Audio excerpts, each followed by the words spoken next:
Salve, salve, gente boa! Eu sou o professor Euclides e essa é a Escola Teófilos com mais uma aula. Nós estamos estudando, essa é a quarta aula sobre os profetas, os livros proféticos. Nós estamos com os profetas maiores. Hoje o tema da aula, possivelmente será mais de uma lição, mas como eu fiz uma compilação aqui, possivelmente será, mas hoje nós temos a primeira lição, então assim, pode ser uma lição, só pode ser duas. Se eu conseguir fazer tudo nessa lição, ok.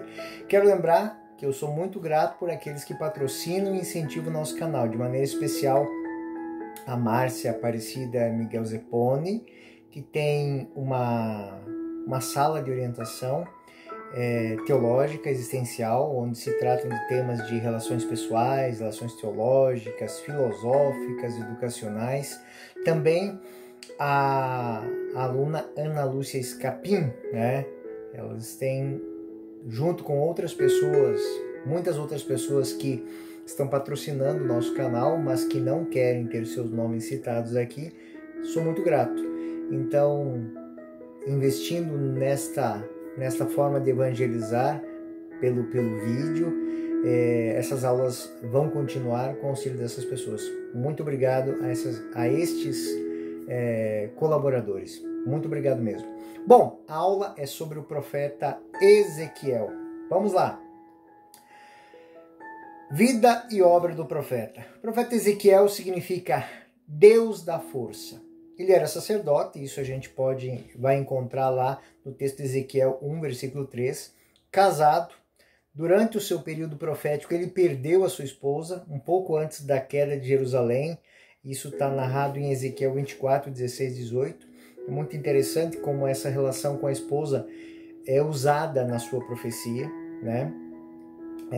foi chamado para a missão profética por volta de 593. Isso está narrado em Ezequiel 1, versículo 2, e exerceu seu ministério até 571. Essa data nós podemos conferir em Ezequiel capítulo 29, versículo 17. Não se sabe bem aonde ele morreu, A tradição judaica ela é um pouco segura nisso, mas diz que foi apedrejado pelos judeus em virtude das censuras que ele fazia, Todo profeta é perseguido em sua terra ou fora dela, não importa.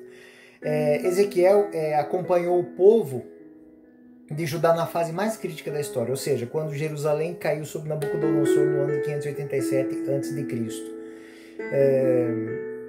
Antes de ter completado 30 anos, foi deportado de Jerusalém para a Caldeia juntamente com o rei Joaquim, ou Jeconias, nós vamos encontrar essas duas variantes do nome de Joaquim ou Jeconias, e mais 10.000 pessoas entre nobres, guerreiros e artesãos. Eu sempre lembro, eu já falei isso várias vezes, principalmente no estudo dos livros históricos, que quando alguém vai para a deportação, não se preocupem, não são os pobres, não são as pessoas sem eira nem beira. Quem vai deportado são os líderes do povo, as pessoas que têm qualidades bélicas, ou seja, que pode ser usado como soldados em outras batalhas, para outras conquistas, e os artesãos, que são as pessoas que vão trabalhar como escravos, mão de obra barata, isso. E então, Ezequiel permaneceu no exílio até a morte, ocorrida nos anos de 571 e 561 a.C. Ezequiel pertence a uma linhagem sacerdotal, e é muito bonito que no último capítulo do livro, nós vamos ver que a reestruturação de Israel, a reorganização de Israel, a reconstrução de Israel, de Judá, ela vai passar por uma congregação dos povos. E no centro desta nova hierarquia está a classe sacerdotal.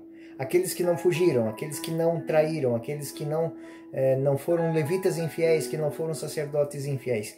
Isso é muito interessante para a teologia, porque ela é usada no Novo Testamento como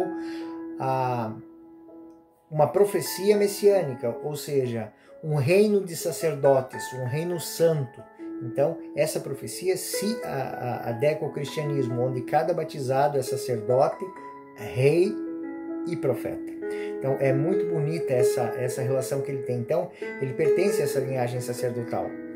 Viveu com Jeremias no período mais tormentoso da história hebraica. Não que eles tenham convivido, mas viveram no mesmo período. Possivelmente, Jeremias estava na Terra Santa e no exílio, e Ezequiel estava no exílio, né? Eu vou explicar algumas coisas que parece que ele está em Jerusalém.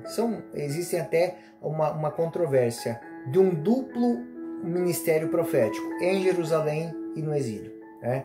Vamos estudar um pouquinho isso. Divisão do livro de Ezequiel. Então, como é que a gente pode dividir o livro de Ezequiel? Vamos dizer assim, nós temos uma introdução, que é o capítulo 1 ao capítulo 3, no qual o profeta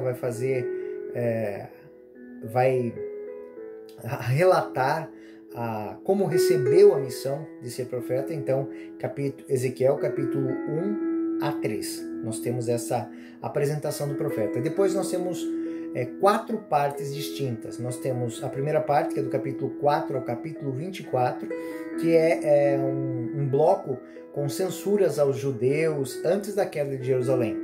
É uma grande reflexão, são censuras. Esmiuçada ali os motivos pelo qual Jerusalém vai cair. Segunda parte, capítulo 25 ao capítulo 32, nós vamos encontrar os oráculos contra os povos estrangeiros, contra os invasores, que agravaram os males físicos, morais e sociais de Jerusalém. Então, todos esses oráculos estão na segunda parte, no capítulo 25 ao 32. A terceira parte é o capítulo 33 ao 39, que é a profecia tende a ser uma consolação, uma grande consolação, né, ao povo, após o cerco de Jerusalém, e o que contém esta consolação? A promessa de um futuro melhor. É nesse momento que nós encontramos o grosso, a parte mais forte das profecias messiânicas, de restauração, de reestruturação do povo de Israel. E a quarta parte é o capítulo 40 a 48, que descreve a nova cidade, o novo tempo após a volta do exílio, ou seja, a nova Jerusalém. E é muito interessante ver que nesses capítulos, esses capítulos são muito usados no Novo Testamento. Então, as comparações que estão ali, as figuras que se encontram são muito importantes. Bom, essa é a divisão do livro de Ezequiel. Então, uma introdução em 4 partes, né? Elas não são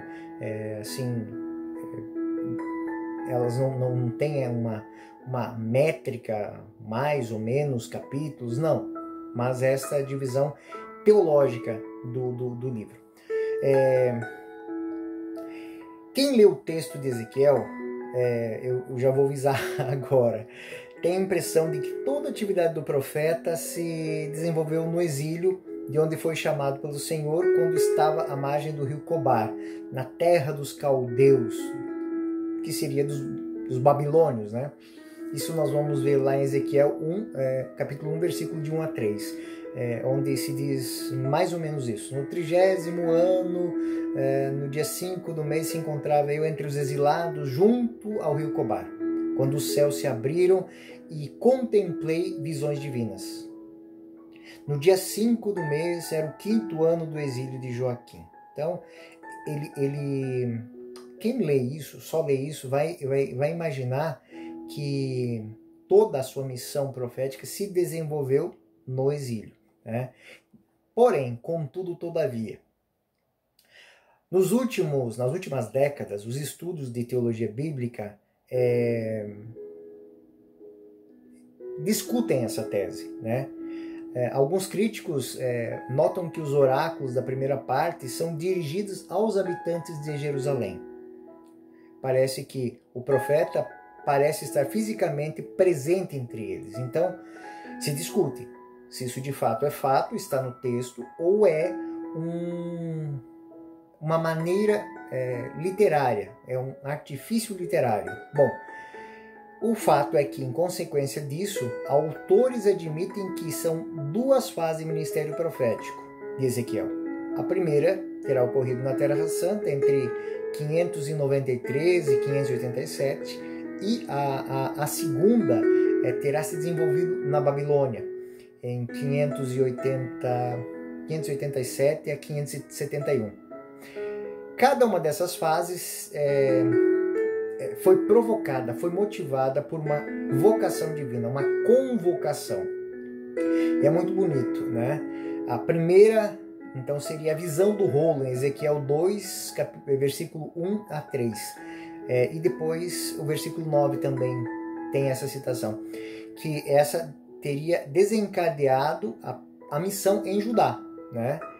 Então, o texto diz mais ou menos isso. Ele me disse, filho do homem, ponte de pé, quero falar contigo. Ele disse, filho do homem, eu te envio aos israelitas, nação de rebelde, que se revoltaram contra mim. Eles, seus pais, se rebelaram contra mim até o dia de hoje. E eu olhei e vi uma mão estendida para mim, e nela um livro enrolado. Talvez esse livro enrolado seja difícil de colocar. Depois, na descrição do vídeo, eu coloco o PDF com todo o estudo e tudo mais, aquilo que a gente está estudando aqui. E eu coloquei aí uma imagem de um rolo, a visão que o profeta tinha, a visão que as pessoas tinham, esse rolo, o que é?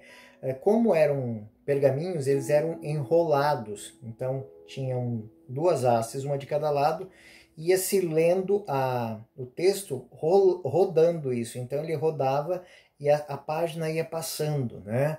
Então essa é uma maneira que o profeta diz assim, que este rolo, ou seja, quando ele é aberto, ele diz assim, este rolo é para os filhos de Israel. Então isso marcaria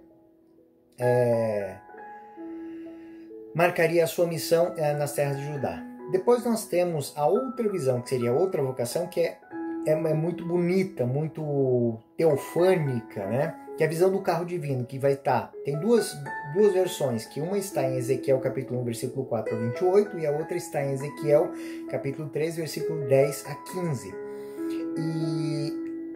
E essa é o chamado ao início da atividade fora de Jerusalém, ou seja, a atividade na terra do exílio. Então, o carro divino, a visão do carro divino, e ela seriam duas vocações. Aquilo que eu disse, os críticos supõem que esta visão do carro divino estivesse originalmente lá no capítulo 33, e ela foi trazida para o capítulo 1 e para o capítulo 3. Então, originalmente, ela era parte do final do livro. Bom, contudo, esta maneira de compreender, né, de defender essa hipótese, mostram que o livro de Ezequiel, ele foi muito trabalhado, ele foi muito remanejado. Então, isso explicaria porque a visão do carro, ela foi tirada do fim do livro e foi colocado no início do livro. Então, são recorrentes essas manipulações do texto. Na verdade, essa tese, ela resolve alguns problemas, né? Como as estruturações do texto, elas tendem a explicar porque, por exemplo, você, em dado momento do texto de Ezequiel, você está fazendo uma explicação, né? E é cortada, é colocada uma profecia no meio, no final da profecia, ou seja, um capítulo inteiro de questionamento sobre a misericórdia, sobre os pecados e tudo mais, e aí retoma o tema do que estava no capítulo anterior. Então, no texto de Ezequiel, existe muito disso. Então, é necessário sempre ter esse fio da meada. Ele é um grande convite à unidade, à reestruturação de Israel. A chave de leitura do profeta Ezequiel é um convite a um novo tempo, a uma nova era. E ele pode falar tanto para os habitantes de Jerusalém quanto para os exilados, e o tema será o mesmo. Então esse é o fio da meada. Se a gente se perder um pouco nessas duas teses, que na verdade as teses elas assim corroboram uma com a outra. Mas vamos dizer assim, o fato é que o que a gente entende é que as manipulações não interferem na temática do texto. Bom, vamos seguir.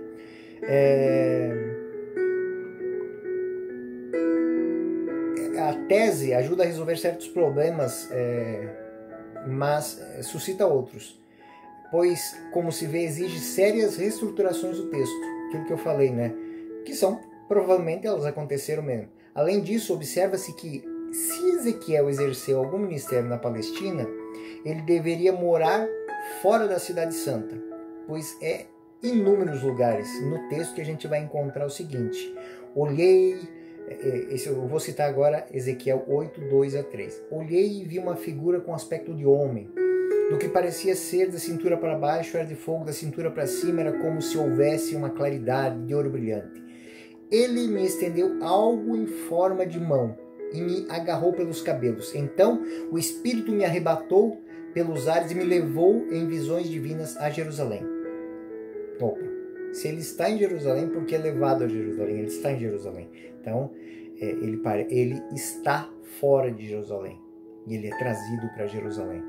Em Ezequiel 11:1, em espírito me arrebatou, me levou para a porta oriental do templo do Senhor. Vocês estavam em Jerusalém, para quê? Então, existem essas questões que o fato dele estar no exílio e fora do exílio, né, não se explicam. Porém, tem outras coisas que causam estranheza nesse duplo ministério. Esse duplo ministério que eu estou dizendo. Jeremias, assim, profeta contemporâneo de Ezequiel, mas Jeremias não cita Ezequiel, e nem Ezequiel cita Jeremias. Existe um silêncio de Ezequiel a respeito dos falsos profetas, e Jeremias fala muito contra os falsos profetas. Então isso dá a entender que Ezequiel não está em Jerusalém, porque se estivesse em Jerusalém, junto com Jeremias, eles lutariam contra os falsos profetas. Então não se explica isso. E assim, são dificuldades que o texto tem. Não, como disse, não tiram a beleza e a linha, o fio da meada não se perde. Não se perde em momento nenhum. Então essas dificuldades elas existem.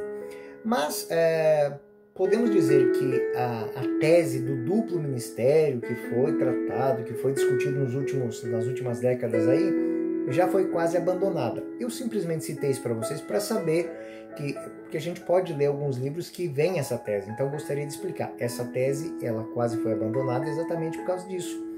A tese tradicional ela é muito mais convincente, ou seja, um só ministério exercido na Babilônia.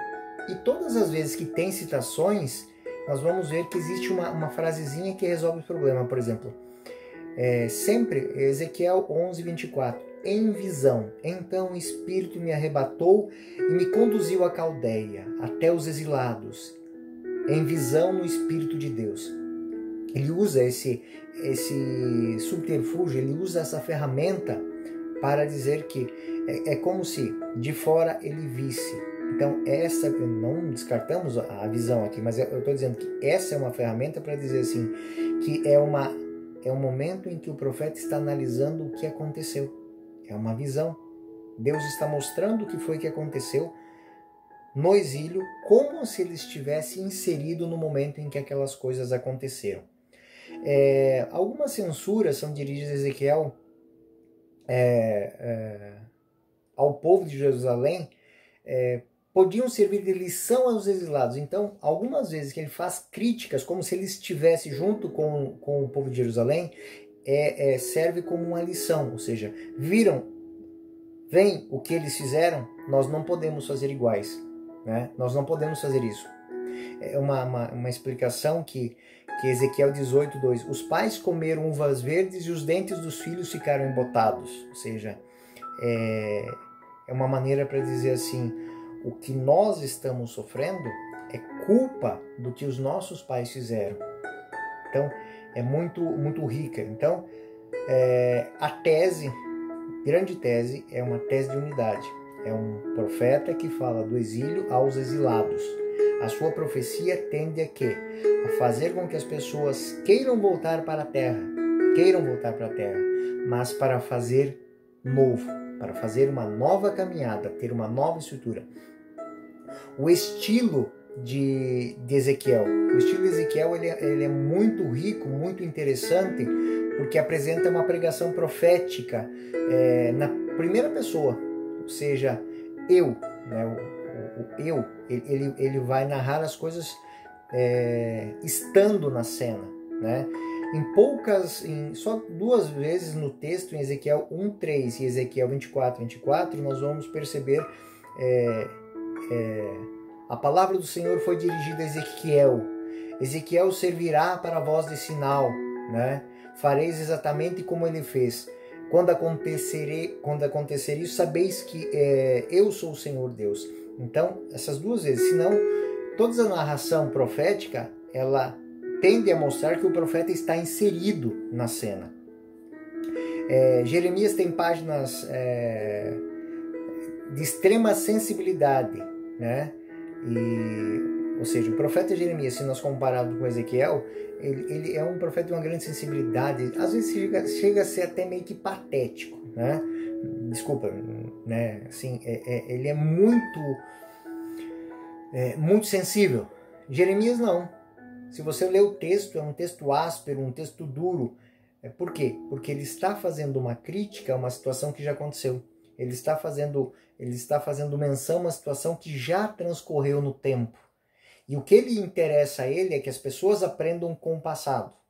Diferente de Jeremias, que faz a profecia olhando nos olhos das pessoas que estão fazendo a coisa errada, dizendo, não façam isso, parem com isso, porque isso vai levar vocês à destruição, né? Então, tem essa dinâmica. As predições que Jeremias usa também são simbólicas, bem como as modificações voluntárias.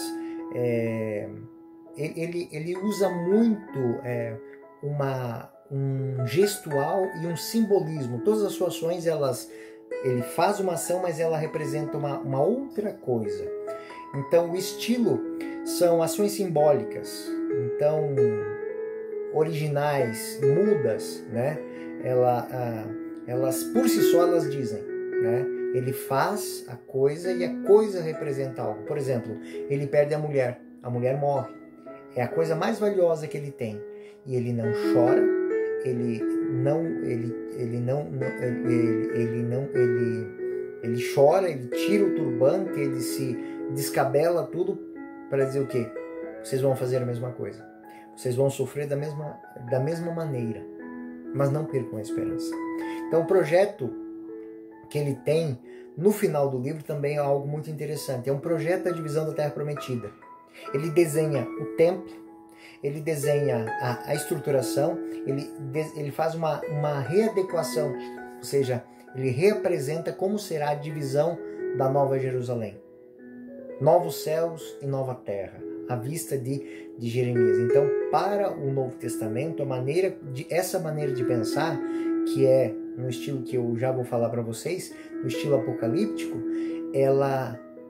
esses simbolismos, eles serão muito usados. Se nós pegarmos os últimos 2 capítulos de Ezequiel e compararmos com o livro do Apocalipse, nós vamos ver muita semelhança.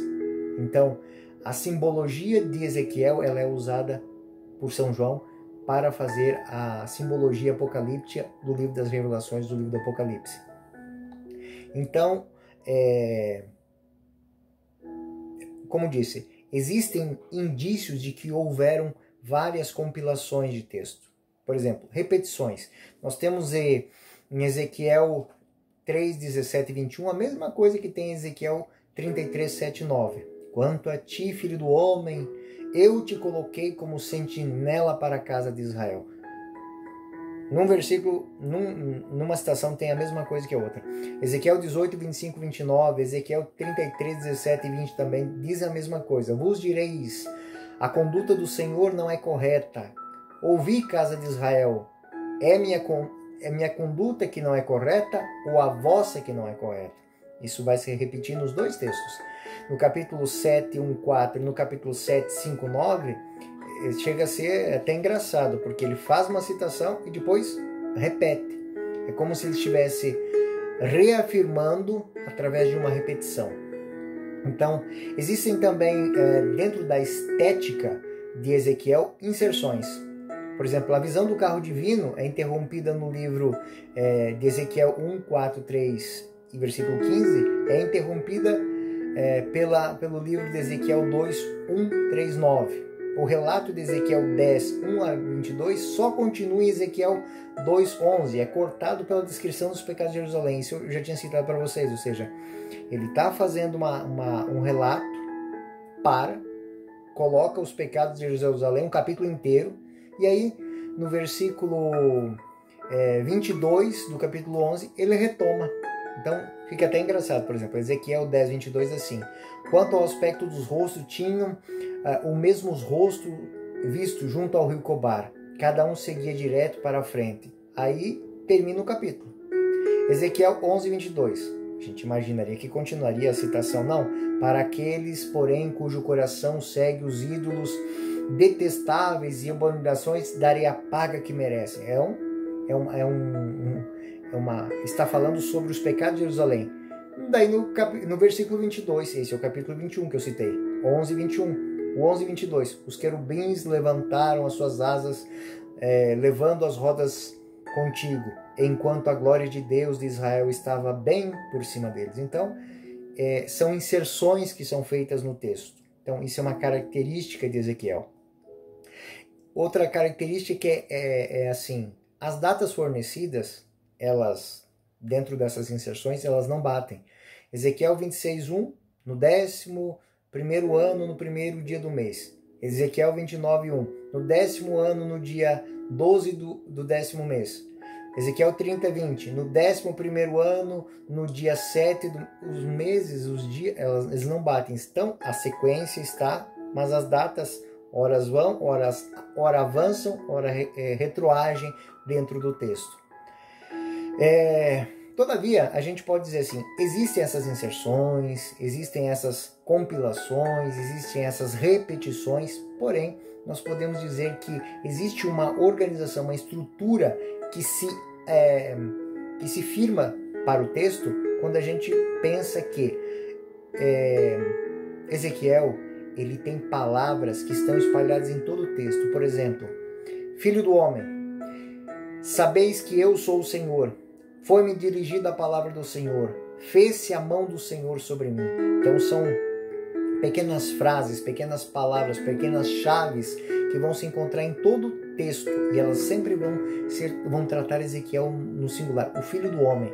Este título messiânico vai se aplicar no Novo Testamento a Jesus. O próprio Jesus vai usar esse título, o Filho do Homem. Ezequiel recorre frequentemente também a gestos simbólicos. Eu compilei alguns aqui, né? Não vou dizer todos, mas assim, Ezequiel, ele 4:1, 4:1 até o 5:4, e tu, filho do homem, pega um tijolo, coloca à tua frente e traça sobre ele a cidade. Ele mostra o cerco, ou seja, ele está usando de uma visão para dizer alguma coisa.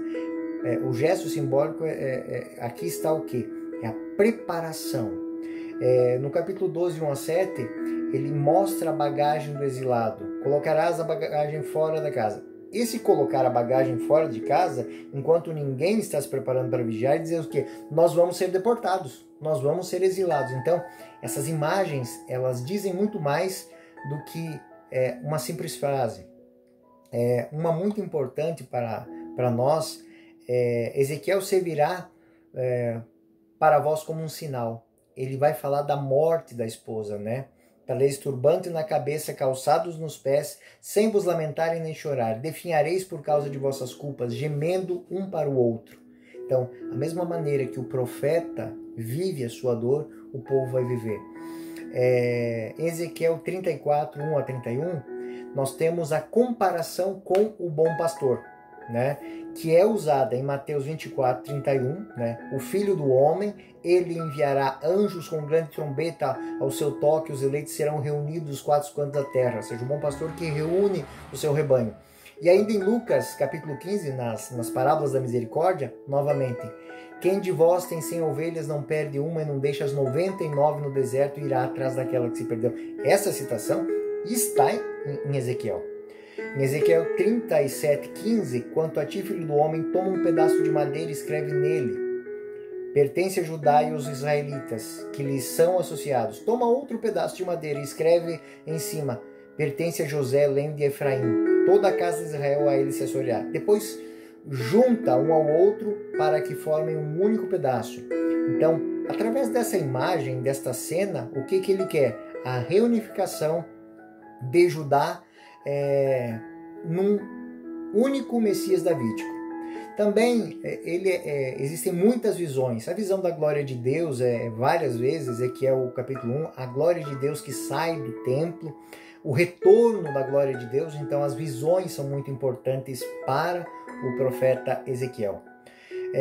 Também de fecunda imaginação as alegorias. Mas sobre as alegorias eu vou deixar para a nossa próxima aula. O que nós estudamos até agora aqui é um instrumento para a gente fazer esta análise que nós fazemos de Ezequiel, é que a sua estrutura, embora se fale de duas coisas, ela é muito importante para o texto, porque para compreender que é um profeta que vai falar muito mesmo da unidade, fazer de novo. Então é uma ferramenta de conversão, uma ferramenta muito importante para quem vai fazer uma leitura espiritual de como retomar a vida. Não voltar a fazer os erros antigos, mas fazer de novo. Gente boa, essa foi a nossa primeira aula sobre Ezequiel. Muito obrigado a você que está assistindo. Se é a primeira vez, se inscreva no canal. Muito obrigado aos nossos patrocinadores, né?